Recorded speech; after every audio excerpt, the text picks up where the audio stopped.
Ang ibang katawagan dito, sa iba naman na plantita o ibang mga planters ay tinatawag na Prince of Orange. So yun guys, bali yung doon, isa, dalawa, tapos ito ang pangatlo. Napakalaki na talaga ito guys. Lahat-lahat ay pwede na ito i-propagate ng ilang beses guys. Napakalaki na talaga ito guys. Yun ang pang-apat doon guys, yung orange din doon. Yung katabi diyan, ito guys, yung dahon ay medyo lumapit sa akin o malapit sa akin. Ito ay tinatawag na orange marmalade. Ito guys, orange marmalade. So ito guys, katabi dito, yung mga dahon na malaki guys, parang gabi-gabi ang tawag dito. So, pamilyang gabi-gabi. Ito ay tinatawag na gigantium. Hindi ito variegated guys. Tapos dito tayo, balik tayo dito. Dalawang puno ng red Congo. Napakalaki na rin ito. Pwede na ito putulin at i-propagate. Ito rin guys, nagsilabasan na ang kanyang mga ugat. Napakalaki na talaga ito. Hinayaan ko na lang ito dito guys. Wala na akong lugar na mapaglagyan dito. Ito guys, napakaganda sa kanyang hugis ng kanyang dahon. Parang jet o parang octopus ang kanyang dahon. Maganda ito i-decorate panloob sa bahay. Ito naman guys, katabi dito, ito ay Pink Princess. Okay. Ito guys, mayroong quarter na kulay na pink sa kanyang itim na dahon guys. Pink Princess. Napakaganda sa kanyang hugis. Napakaganda sa kanyang kulay. Last na last. Ito guys, iba pang mga halaman dito guys.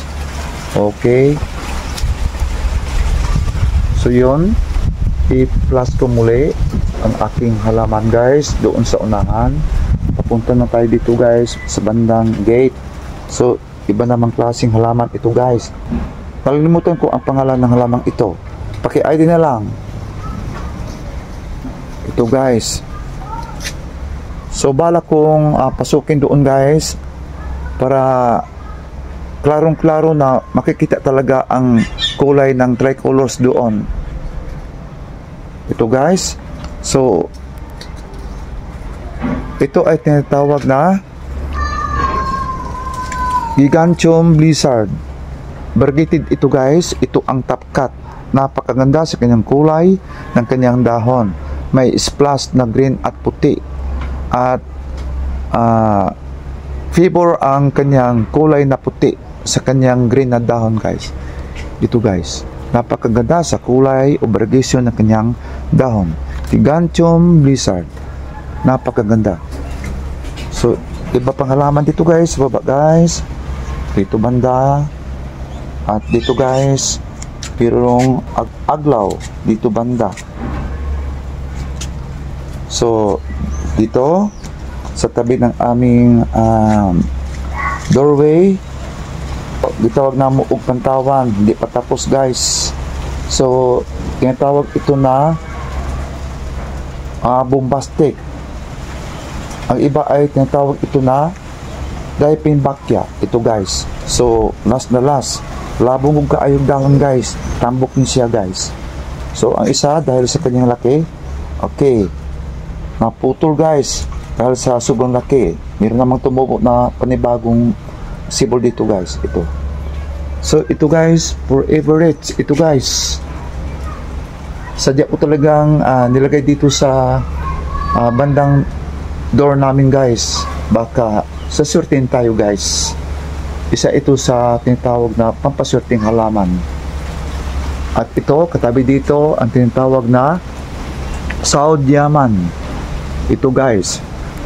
Kung tinan niyo guys, ang kanyang itsura sa kanyang dahon, para talagang mga kamay na kumakamkam ng pira guys. Para sabihin na, halin na yung pira, ipasok mo na dito. So, tinatawag ito na pampasurting halaman. South Yaman. So ito, katabi dito, ang isa pang papaswerte na halaman, money plant. Dito guys, pinatabi ko talaga sila dito, yung lahat-lahat na mga pampaswerte na halaman dito guys. So ito guys, malaki na rin ito guys. Money plant yun guys. Pero alam niyo guys, dito banda guys, kasi pampaswerte itong halaman, ito ang napaka-trending sa YouTube ko guys. Nakakaroon ako ng subscriber na 97 at na-view ito ng mga subscribers mula 97 umabot ng 532 na subscribers. At alam niyo guys, sa lahat ng mga videos ko, ito ang nakakaroon ng napakataas na views, umabot ng 11,000, sobra sa 11,000 views ito. Ito ang pinaka-trending. Kaya siguro ito pinanonood ng karamihan kasi yung uso pa talaga ang halaman.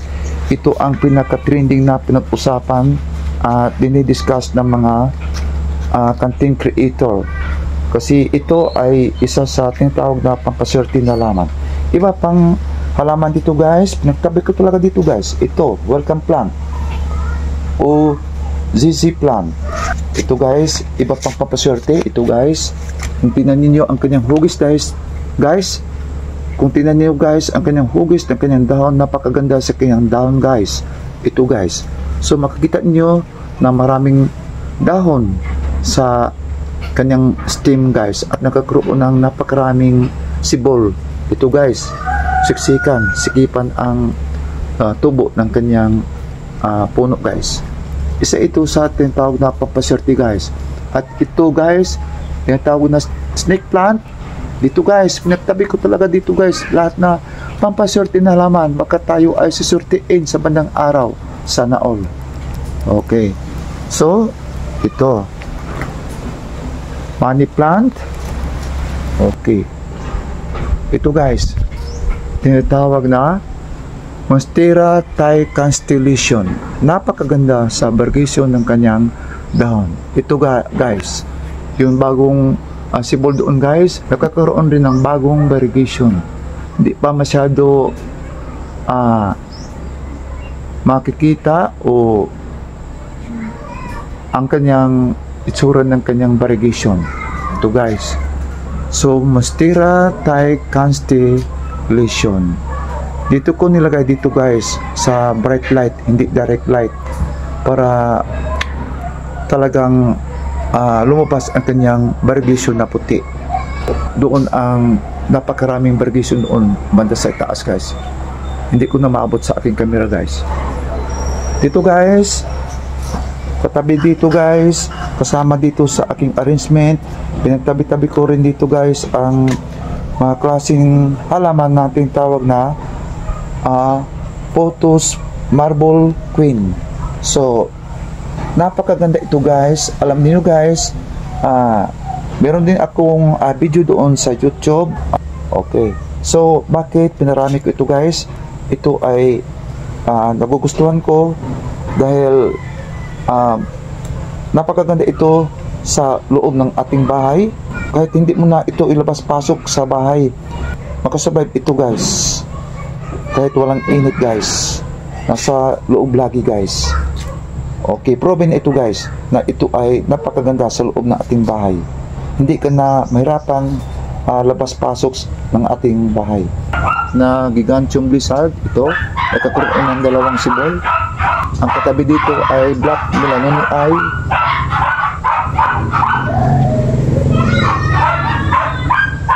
Iba pang klase yung melanoni, green ang kulay ng kanyang dahon. Tapos dito guys, Golden Seratum. So napakaganda sa kulay ng kanyang dahon. Okay, malaki na rin ito guys. Last na last, ito katabi dito, Variegated Jungle Fever. Napakaganda rin sa kulay ng kanyang dahon. Yellow ang kulay ng kanyang dahon. So dito banda guys, sa itaas, dalawang puno ng tricolors.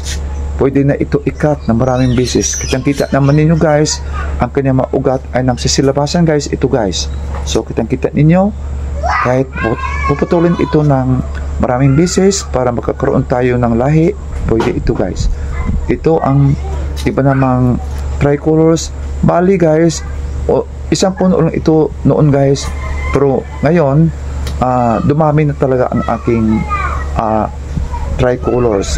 Iba yung nakikita ninyo doon sa kabila, iba naman ito guys. So pinagtabi ko sila dito guys, at ito guys yung tawag na elephant ear. Okay, napakakapal sa kanyang dahon. Okay, so dito guys, iba pang klase na kasama doon sa pinapakita ko doon kanina guys, yung Photos Marble Queen. Ito guys, bali 8 lahat sila na puno guys. Pansiyam yung ina doon sa doorway namin guys. Okay, so ito guys, iba namang klase ng Melanoni. So ito, so dito sa likod. Okay, dito ang Red Sun. Bali, dalawa ito guys. Okay, doon sa ilalim isa, Red Sun. Ito, alisin ko ang dahon. Okay, Red Sun, dalawang puno ng Red Sun. Pulang-pula ang sipol ng kanyang dahon. At pinagtabit ko rin dito ang tinatawag na Black Sambo. Kalintulad ng itsura ng halaman na Black Majesty. Black din ang kanyang dahon guys. So Black Sambo ang tawag dito sa amin. Iwan ko sa iba kung anong tawag dito. Sa amin tinatawag ito na Black Sambo. Napakaganda rin sa kulay ng kanyang dahon, parang Black Cardinal. So yun guys, so iba pa dito sa baba guys, kasama sa ina-arrange ko kanina guys. Ito guys, natatabunan ng dahon ng tricolors. So mga uri ng Birkins. Bali 8 lahat na puno ng Birkins na nandito guys.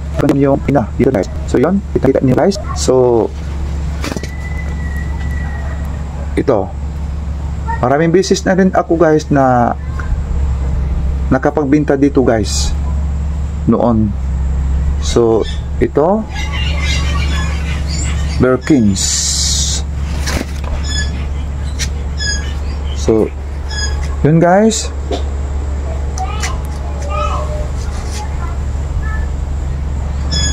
O yun.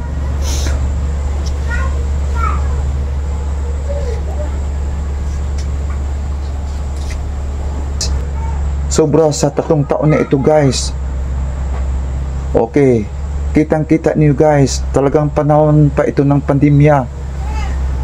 3,005 ang binili ko noon sa lamang ito. 2 taon lang. So dito rin guys. So ito guys, tinatawag na kung ihambing natin ang kanyang mga dahon guys, kasi meron pang isang halaman dito na ito guys, iba pang klaseng Black Cardinal. Medyo maliit ang dahon dito kung ihambing natin dito sa isa dito. So ito ay malapad ang kanyang dahon. So tingnan nyo guys ang aking palad guys. Bali, dalawahin ang taas ng aking palad dito guys. Isa, tapos 2. So malaki talaga guys. Tapos ang kanyang, yun ang taas guys. Then dito ang width niya guys, so sobra din sa isang palad ko guys. Ito, so kitang kita ninyo guys, napakalaki talaga sa hugis ng kanyang dahon. Ito ay tinatawag na local Black Cardinal. Samantalang dito sa kabila guys, pangalawang puno ng Black Cardinal, medyo kalahati lang ang mga dahon dito kung ihambing dito sa local Black Cardinal dito guys. So maliit ang kanyang dahon guys dito. So kitang-kita niyo guys. Okay, sobra sa isang palad lang. So tinatawag ito na Thailand Black Cardinal. Maliit ang dahon nito ikumpara dito sa local Black Cardinal. So dito, Cobra Fern. Okay, updated naman sa Cobra Fern.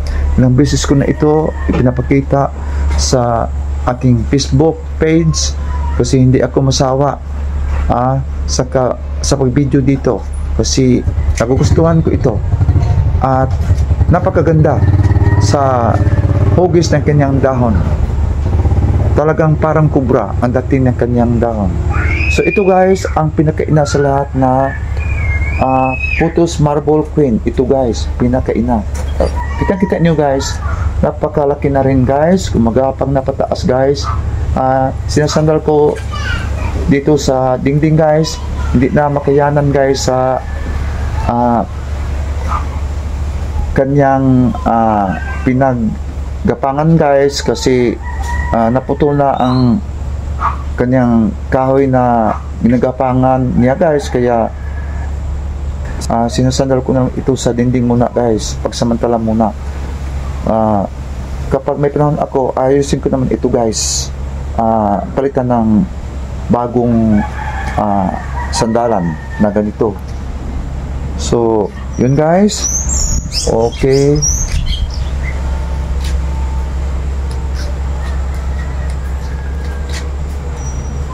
Okay, isummarize ko muna guys ang lahat na halaman na binibidyo ko dito. Okay, tapos ito summary. Okay, so dito naman guys sa mga pampaswerte ng mga halaman. Okay, dito banda. Okay, baka suswertein tayo sa bandang araw. Ito guys, at dito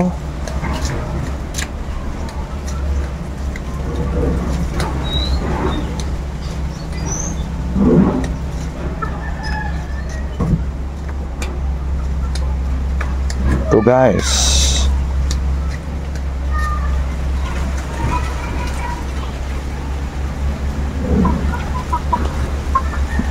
nalimutan ko pala guys, dito guys, ito ang mga puno natin tawag na guyabano. Sa amin, sa Bisaya, tinatawag na atistungkan. Sadya ko talagang tinanim dito para may masisilungan ang mga halaman ko dito guys. At saka malaking pakinabang dito guys. Kinakain namin ito guys, ang kanyang mga bunga guys. Napakasarap kapag sarili mong pinagsikapan ang mga pananim guys, ito guys. So kita nyo guys, okay, marami siyang flowers, bulaklak na sa susunod na linggo maaring magkakaroon ng napakaliit na forma para magbunga ito ng iba namang lahi ng atistungkan o guyabano guys. Ito guys, so yon, that's all for today. Maraming salamat sa iyong panonood. Luzon, Visayas, Mindanao, sa buong mundo, maraming salamat. Hanggang dito lang.